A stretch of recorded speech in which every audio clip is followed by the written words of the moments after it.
Hey everybody, my name is Morgan, and welcome back to the YouTube version of Podcast of the Dragon, where I talk about the Wheel of Time on Prime. I'm back to watch episode 7 of season 3 of the Wheel of Time, Goldeneyes. My cousin's really excited, waiting to hear what I think about this. They texted me and desperately were like, "What'd you think about the ending? I'm so stressed." And I was like, "Haven't watched it yet." So, ready to see what it's all about. I'm looking forward to this. I've really been a little bit, I don't want to say I've been disappointed in how Perrin's story has been laid out this season. That's not exactly fair because Amazon doesn't give Raven Co. enough episodes to tell the story as well as they could, so I feel like, considering the whole entirety of the tale that they have to tell, they've been doing as good a job as they can. I feel like perhaps they have laid what ground they can, and they're going to kind of give it all to us in this episode, and if it's as good as I've heard that it is, then perhaps it shall all be worth it. So, without further ado, let's watch this shit. Foreboding music plays. Ooh. I don't know that we're getting a cold open. Looks like we got a palisade. Nice. They're drilling in the town square. Dope. Parents working away. Alana's training people to channel. Everybody's learning to stabby stab. Is Loyal being a blacksmith's apprentice? And Perrin's like, "How the fuck did I get here?" You know, Lord Perrin taught us well. Don't call me that. Lord Goldeneyes. Bloody Trollocs! And their wagons! Wagons? It's not Trollocs. Stand down. Those are Tuatha. Open the gate. It's alright, you can come in. You know what? I felt like, I guess part of my disappointment I felt like was we hadn't seen all the build-up of the villagers preparing and everything, but now I don't feel disappointed because that was a narratively beautiful little scene that told us everything we needed to know, and it gave it with a sense of this has been happening this whole time, and that was really good. That was really, really good. Very well done. Aaron. Perrin! They look like they've been having a hard time. What happened to you? Where's Raven? Not here anymore, I'm guessing. Trollocs. Last night. Oh dear. How far outside town were you? Only a few miles. We could use some water. They'll come for us tonight.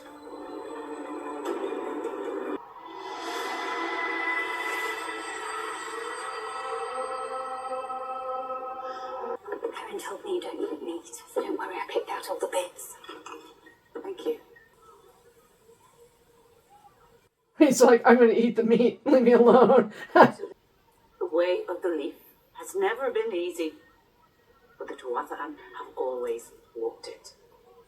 We bury our dead, and we go on. What else is there? Go where?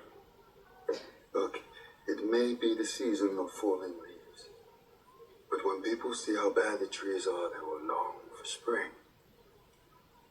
And the wagons will finish. I was gonna say, what the fuck does that mean? There's hope.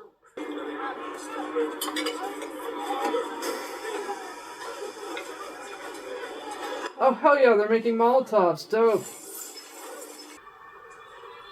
Pink. Oh. When do we get to throw fireballs? Can you throw lightning? The other I started. The last time the Trollocs came. She's only got like a dollop of ashes left. You can see my weakness. That means you can channel. Don't you want to learn how to use your power? Depends on whether I have to stop drinking. Best thing about poison spears is you just have to touch the enemy. Anyway, doesn't matter. So hold the line. Give me a 2 rivers longbow, and I'll hold your line all night. Go on, then. Get your bows. How's it going? We're all going to die here. Found another channel here. Powerful, like the gods. The old blood runs deep in these mountains. I was wrong and you were right. And I hope that comforts you. When we all die here. I know. You love it. He's like, who the fuck's idea was that? Much less. I told a few of the villagers that Trollocs are afraid of wolves. Gives them something to rally around. The 2 Rivers follows you because you're one of them. If you can fight monsters, so can they. He's like, I hate Did it. you get the message to Lord Luke? Of course. He said they'll meet us at the pass. Oh, drone shots are to die for. What if we killed him right here? We need their help to stand a chance against the Trollocs. To Rivers. John Bonehorn, I'm asking you to join us against the Trollocs. Hundreds, just over these hills. Surely your scouts have seen them. I'm not a dog friend. No matter how much you want me to be. Why would I want that? To make it easier to hate me. Trust that's easy enough, 2 Rivers. You murdered my father! I'm sorry. Are you sorry for what you did to Natty Colton? Dick? An innocent woman burned alive in your camp. She died for your grief. Like your father died for mine. Why should we fight for you? Because it's the right thing to do. And I'll go with you when the battle's done. To face your life's justice. What does that mean? After King? It's a name. Daemon Alcar Althorin. The Grand Althor. The Karakhan. And he's just like,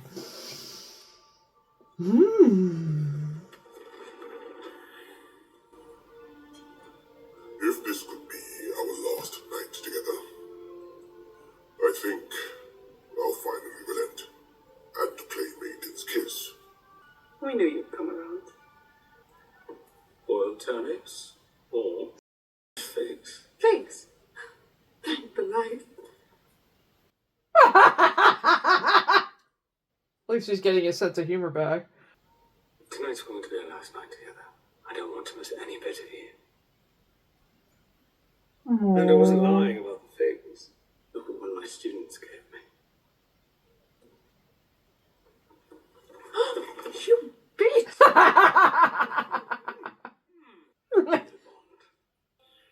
Good.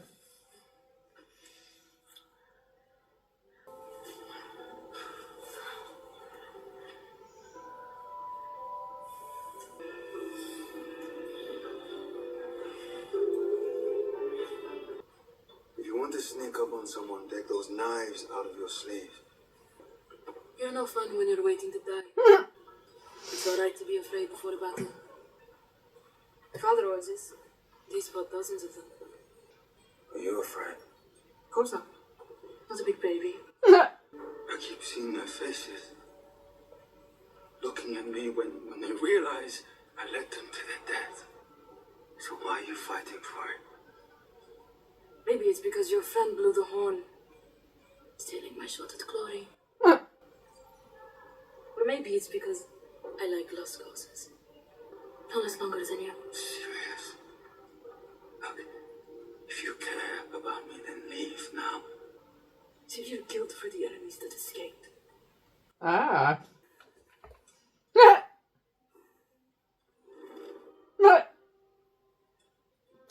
Yikes.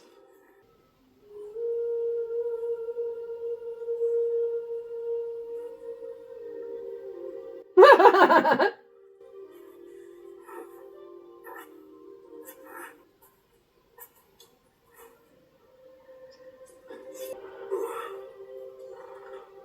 forgot to ask the roof mistress for her permission to play. So, by stopping the game, you saved my life. You've paid your toll. You're free to leave. It's dishonorable to cheat an Aiel of her toe. He used the game to send us away before the battle. risking his own life to save ours. Both of us. Jihad's toll is paid. But now I owe you, toll builder. His hat. The Horn of Valais. Your brother, Louis. He's a hero now. He looks like a sheep's brother, but it sounds like one too. There'll be songs about him soon. Sounds like you two could write the first. What, like Matt the Bladder Blower? There are 500 torches, at least. The Trollocs must have dark friends with them. I'm sorry. I don't know why you called us here. We will not take up weapons. But no one can run as fast as a Tuatha. If the battle looks lost, will you take our children with you and flee? There is no leaf without the sea. We would be honored. To our posts, then. I have to shut it. For good. But once you shut it, don't come back. Go home to a stead and heal yourself.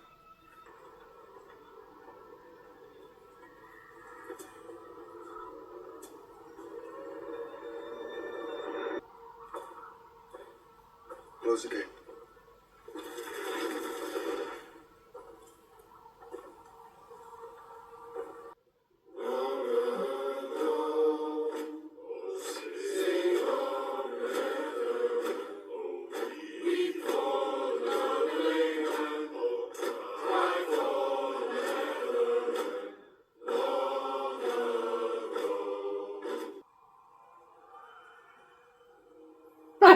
They're like, what? Fucking Wetlanders, even their Shadowrunners are soft.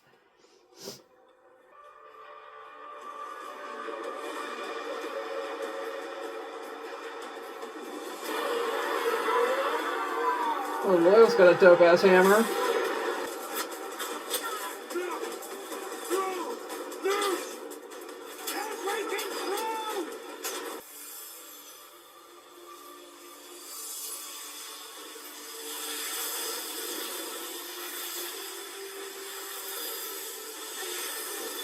Very evocative of the end of season 1, but with someone who knows what she's doing. Ooh. That's cool.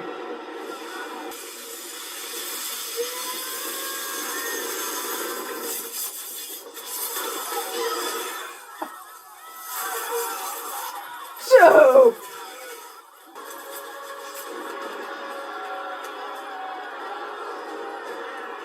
Okay, Deadly Ice Rain? Hell yeah. High fives all around. Is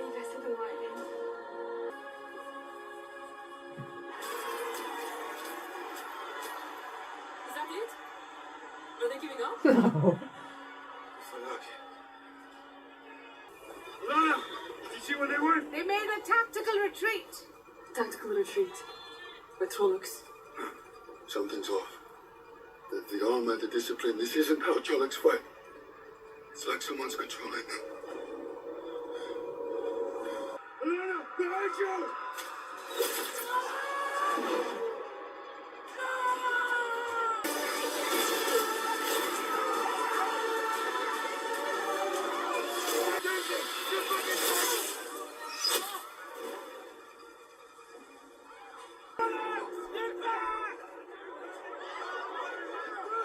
We can't fight without an ice to die. We need to run. Shut up, son boy, you twat. Soldiers don't win battles. What wins battles is being too dumb to know what you mean.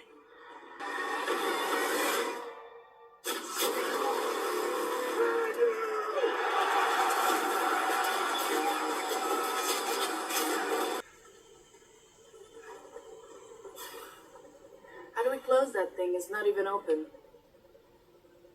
And then the Sora, you always touching. It can only be closed permanently from the other side.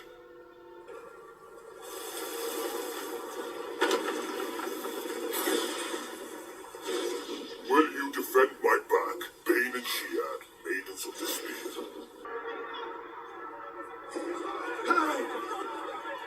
Captain, the pass. Without Alana, we couldn't hold it. We held as long as we possibly could. Your people did you proud. How are you gonna do it when you haven't even taken the arrow out?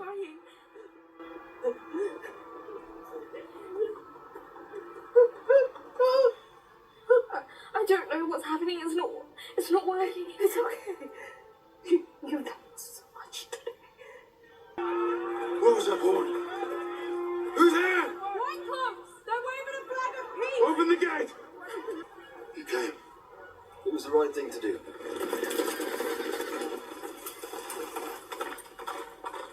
How'd you get here? The mountain pass. Past the Trollocs? What Trollocs? It was abandoned. They took it less than an hour ago. There's no way it would be abandoned. Madam Thane, he's with you? Fade to doctrine! Close again! Oh shit!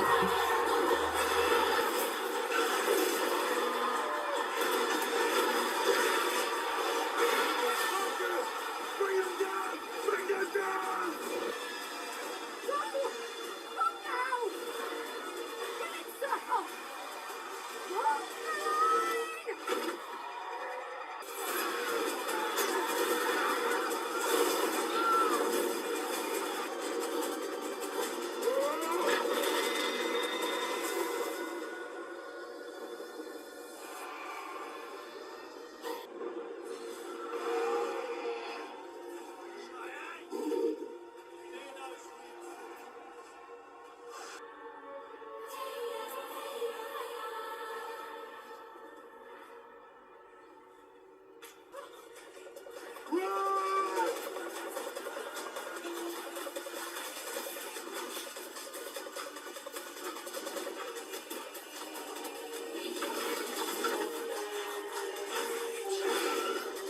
Oh, it's like a cat frolic.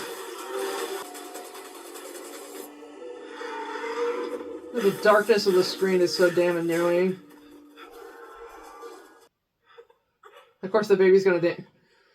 Shut up, baby!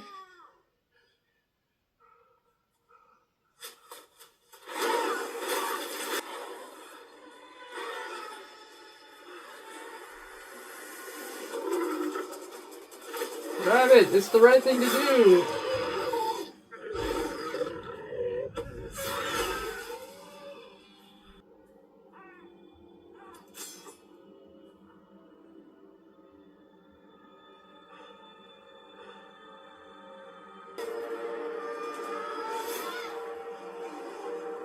Everyone's going to die tonight because of me.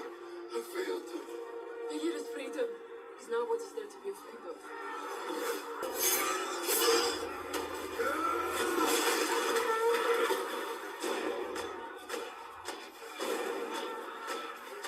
Hell yeah!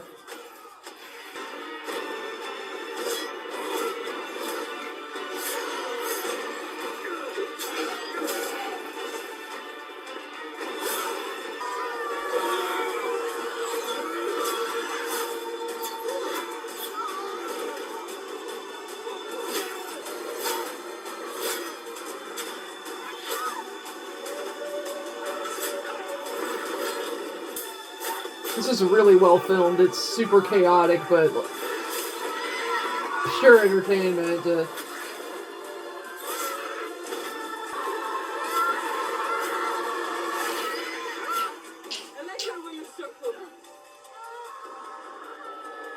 what's this asshole doing? Oh, of course, being an asshole.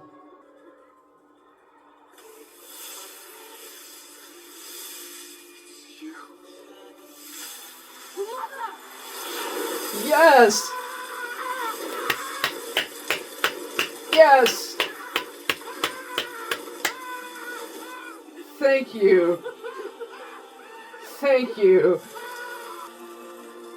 They were like, we were coordinating that. We were like, if we ever get the opportunity, we're gonna toast him for Mom.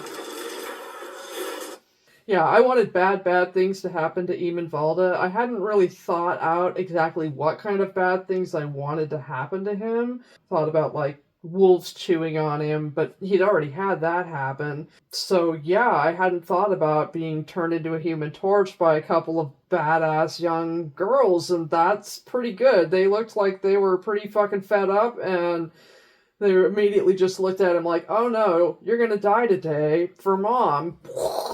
And good. That's what I needed. The screams of Eamon Valda are music to my ears. I am so glad that he is not going to go on and live to another season. Should we get more seasons, please, Amazon, renew the show. We don't ever have to see him again in his obnoxious, smug, shitty self. Goodbye, Eamon Valda. That was wonderful. I can't wait to watch this episode again, just to watch him go up like a flaming torch once again. I recognize that Trolloc from the first one.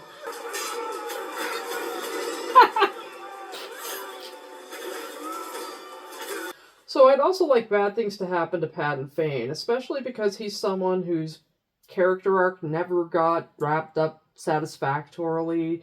RJ never really figured out what the hell he wanted to do with him. And they've already had Rand stabbed with the dagger, so he doesn't actually need to live any longer than this scene right here. So if Perrin could just, like, end him, that would be great. Closure. Let's have some closure. No, he's gonna turn around and run away. He's like, oh, this... Why can't you just put an axe in his face, Perrin? You're too nice. Bro! Why do you hate us? Hate you? I don't care about you. I don't care about this place. The Great Lord wants to wipe the two rivers off the map to make a point to the Dragon Reborn.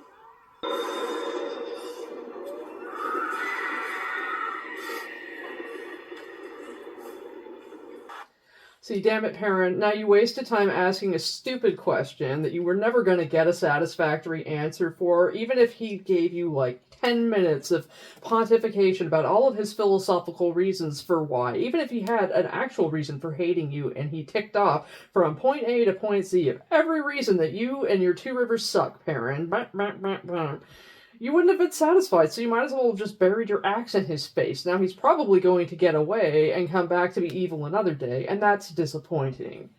Boo. Oh, you gonna tree sing oil?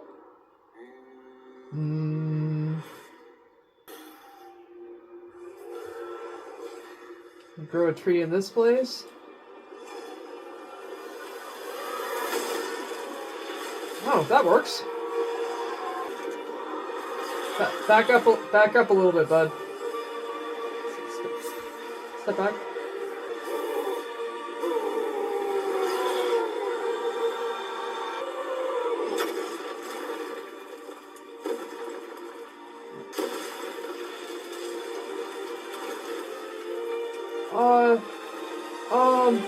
Wait, what?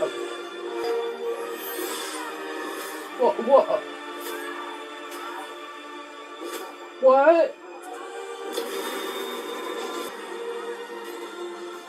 Okay, but like, it's gonna yeet him out somewhere, isn't it? Like, that's not... Because I swear to God, if we're just gonna, like, shuffle Loyal out of the narrative, but Paddon Fane's not gonna get an axe to the face, disappointed!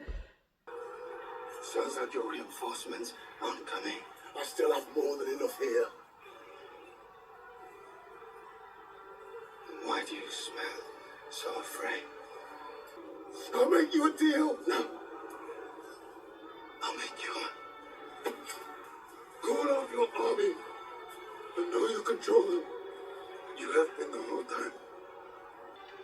We'll die right here now. For nothing.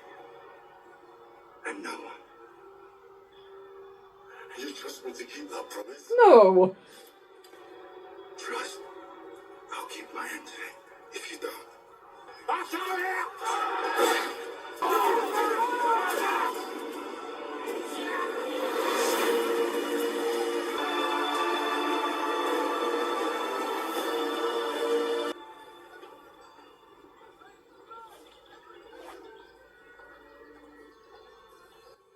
Oh, they managed to heal her after... Take us back to this tower. No. The pattern has bigger plans for us, I think. I think you're gonna get some one-on-one training. Be her personal little proteges. Mending pots and pans is how your people make their living, no? Because I have a feeling the Two Rivers will need a new blacksmith. If you'd like to stay. I told him. I ordered him to go home after. He left his book. He knew he wasn't coming back. Life is a dream from which we all must wake before we can dream again. May your soul find water and shade. Loyal, son of Arendt, son of Hua. Your name sings in our ears. The wheel turns, and the red eagle of Manetherin becomes a wolf. Aww. Two Rivers. We had a deal. What are you talking about? Will you surrender yourself to the light's justice, as you swore? Not when you brought the Trojan horse in, shithead. No, stop! How come? Are you mad? They're just going to kill you. That's their choice. Like it was your choice to fight. And it's my choice to stop fighting. Violence never ends until someone says enough.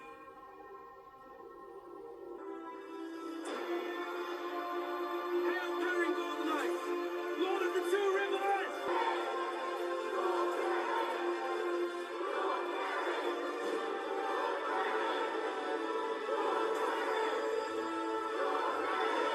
Well, I'm assuming they have some narrative intention for that, but I didn't care for it. I'm guessing if they get to have the show renewed, they probably have the episodes written or at least blocked out. So I'm guessing that, their writing choices have been overall really good.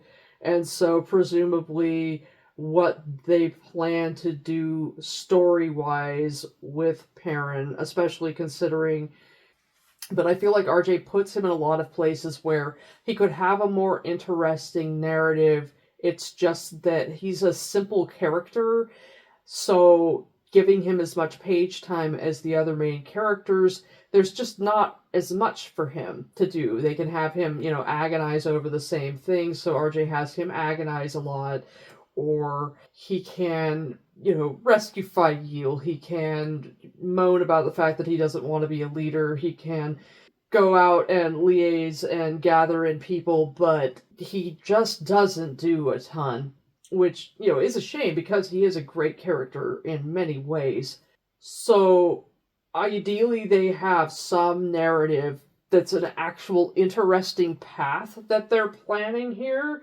Like maybe he and Dane work it out and become buddies or something. But being a book reader and despising the White Cloaks, I feel like part of the reason that they had Eamon torched is just so that we didn't have to feel absolutely, totally disgruntled by this ending, because if Perrin had left and Eamon Valda was there too, that would have been utterly unacceptable.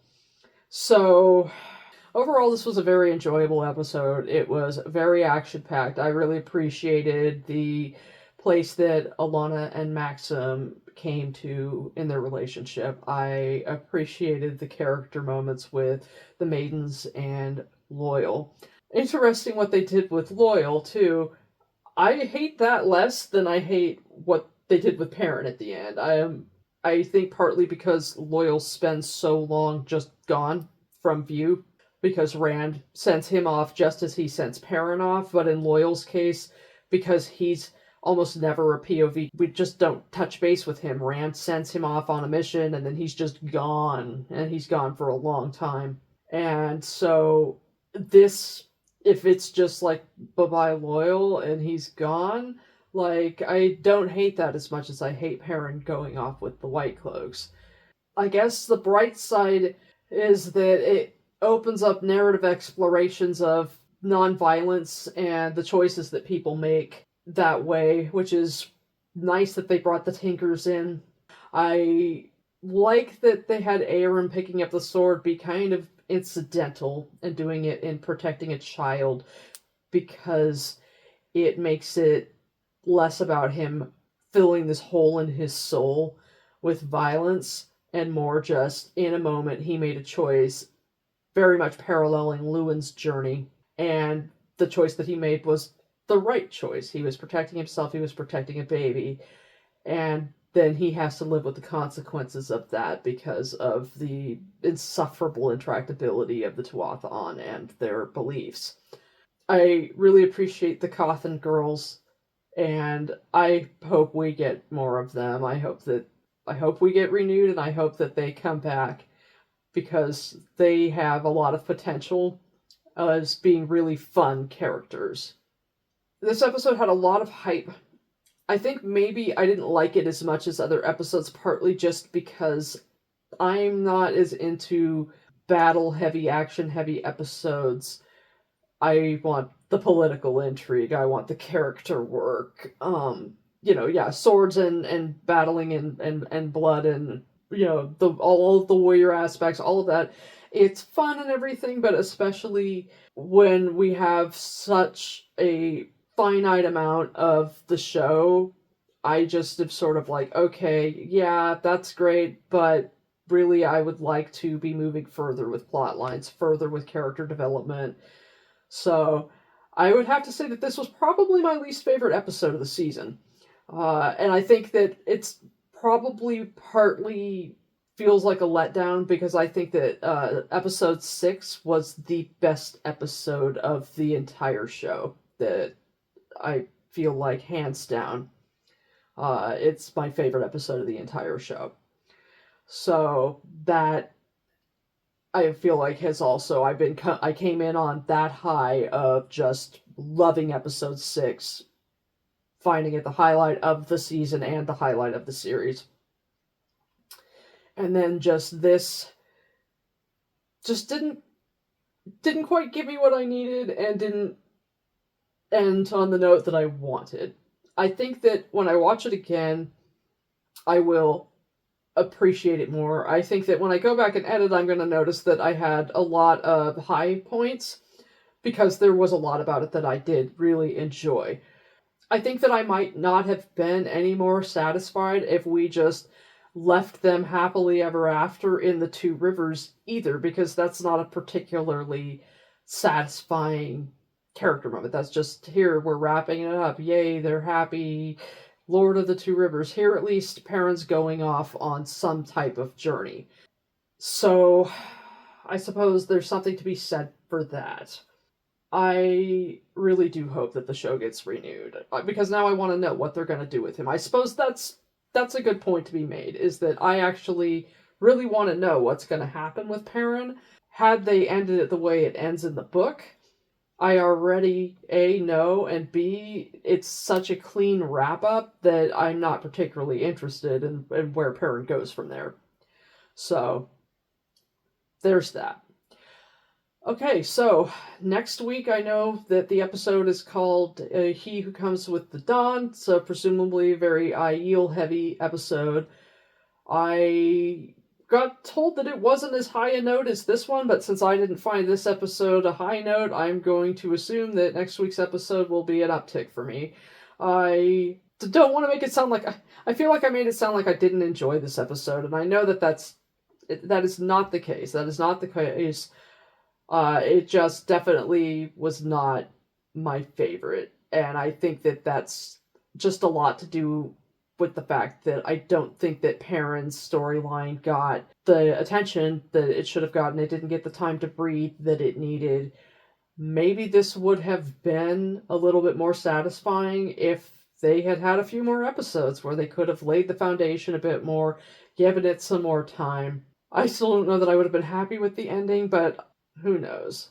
And I don't think that comes from a place of a book cloak so much as a place of someone who can't fucking stand white cloaks and fucking hates the idea of Perrin willingly giving himself up to them even though it's much more logical for him to do so in the show because while he killed Jeffrey Bornhold in hot blood rather than cold blood, he did choose to, get up and chase after him to kill him. Bornhold did kill his pet, but his pet was attacking one of Bornhold's men, who in fairness was attacking Perrin, the fog of war, etc., etc. So I'm definitely looking forward to watching this episode again and being able to just kind of take it in. But I think that's about all I have to say about it. So thank you for tuning in. This is the YouTube version of Podcast of the Dragon and my react to Season 3, Episode 7 of The Wheel of Time, Goldeneyes. I hope that you have a swell week and take it easy.